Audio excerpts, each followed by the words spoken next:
Good afternoon, everyone. The state of our union under the presidency of Donald Trump is a complete and total disaster. Costs have gone up, job creation has gone down, and ICE is totally out of control. Donald Trump promised that he would lower costs on day one, but under the presidency of Donald Trump and failed Republican policies, costs haven't gone down, costs have gone up. Life has gotten more expensive for the American people. Healthcare has been under a relentless assault, including in the one big ugly bill, where Republicans enacted the largest cut to Medicaid in American history, ripped food away from hungry children, seniors, and veterans by cutting SNAP to the tune of $186 billion, and then they gave that money to ICE with a $75 billion slush fund so that mass and untrained ICE agents could brutalize everyday Americans and even kill American citizens. The state of our union under Donald Trump's presidency has been a complete and total disaster, and the American people know it. Questions? Hey, Jeffries, do you see any end in sight right now in terms of DHS negotiations? We've made clear to our Republican colleagues as recently as over the last few days that our value proposition is simple. Taxpayer dollars should be used to make life more affordable for the American people, not brutalize or kill them, as was the case with Renee Nicole Good and Alex Preddy. The American people know ICE is out of control. Immigration enforcement in this country should be focused on targeting violent felons who are here illegally.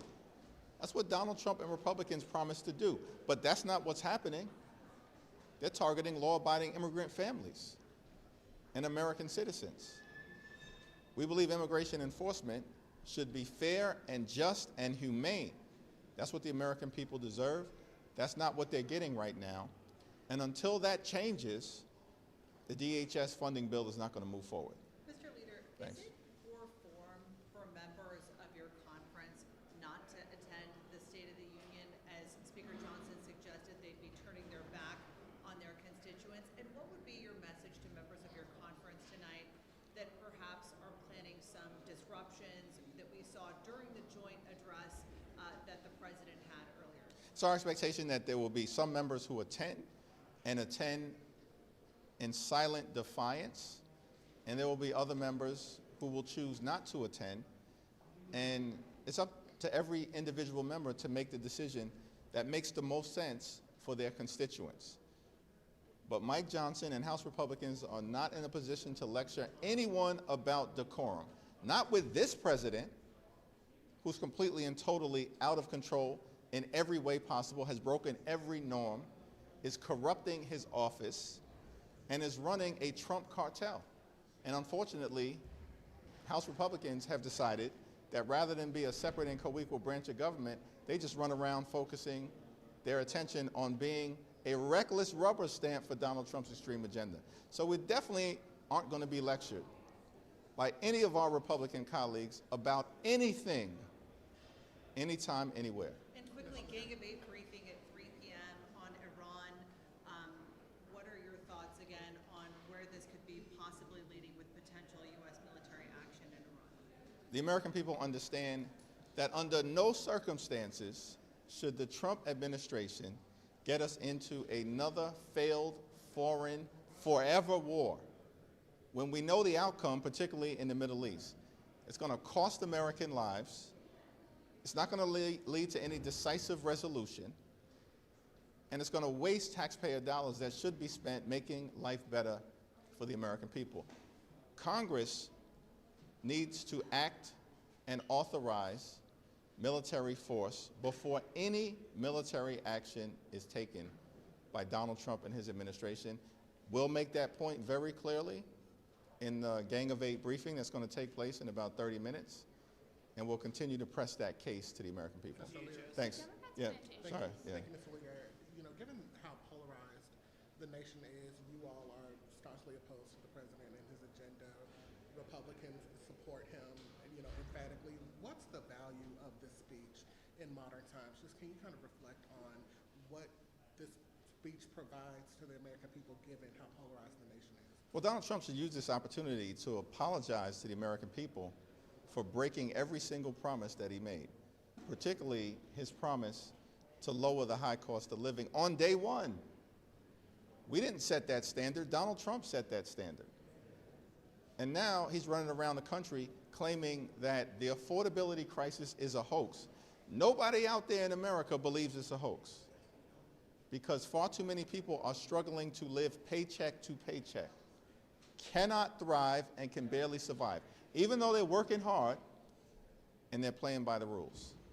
Now, any reasonable president whose numbers are in the basement right now, I mean, these poll numbers for Donald Trump are like an extinction level event for him.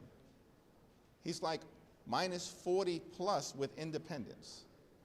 Latino voters are leaving him. Young voters are leaving him. Working class white voters are leaving him. Independents have abandoned him a long time ago in this presidency. Any normal person would realize we better change course because this is not working. Republicans have lost elections for 14 consecutive months with no sign of improvement. But unfortunately, it doesn't appear that Donald Trump is going to show up learning the lesson of perhaps it's better to actually change course. No, we think he's going to double and triple down on his lies. It's not going to be persuasive to the American people. And they'll probably be worse off, Republicans, after this speech than they were going into it. Thanks. Yep.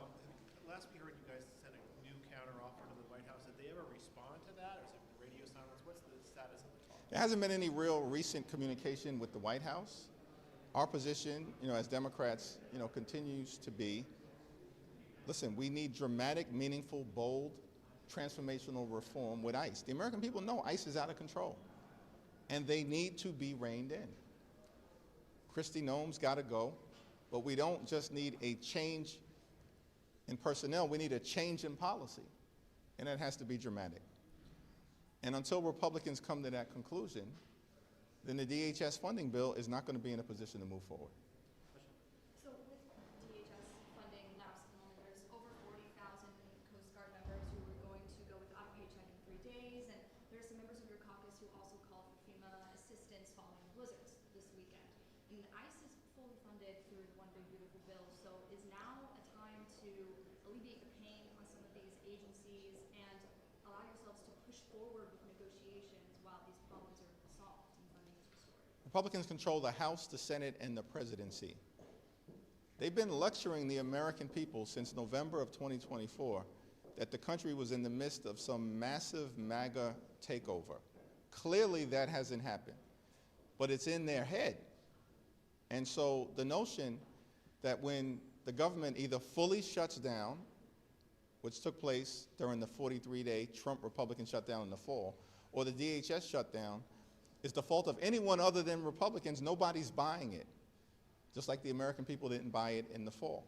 Republicans have made an intentional decision that they would rather shut down FEMA, shut down the Coast Guard, and shut down TSA than actually reform ICE and get them under control so that ICE agents behave like every other law enforcement agency in the country. That's all we're asking for.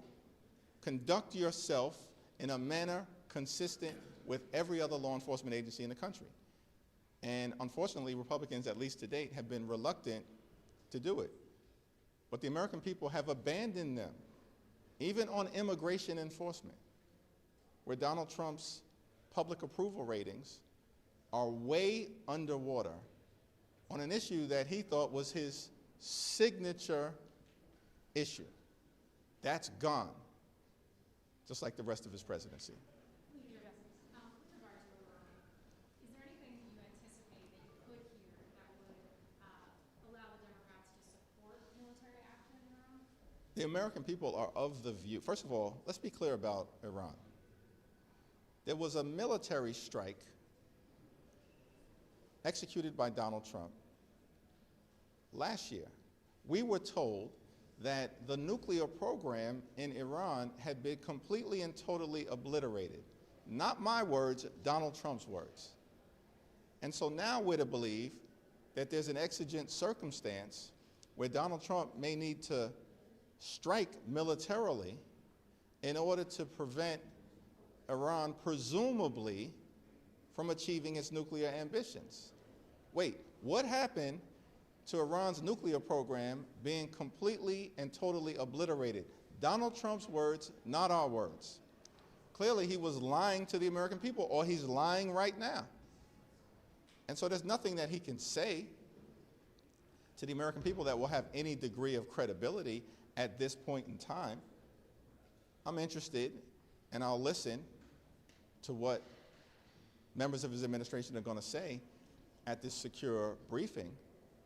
But I also plan to press them on the claim that Donald Trump himself made about the Iranian nuclear program and what the great urgency is right now that you've assembled an armada, potentially dragging America into another failed, foreign, forever war that is doomed to hurt the American people, not help us.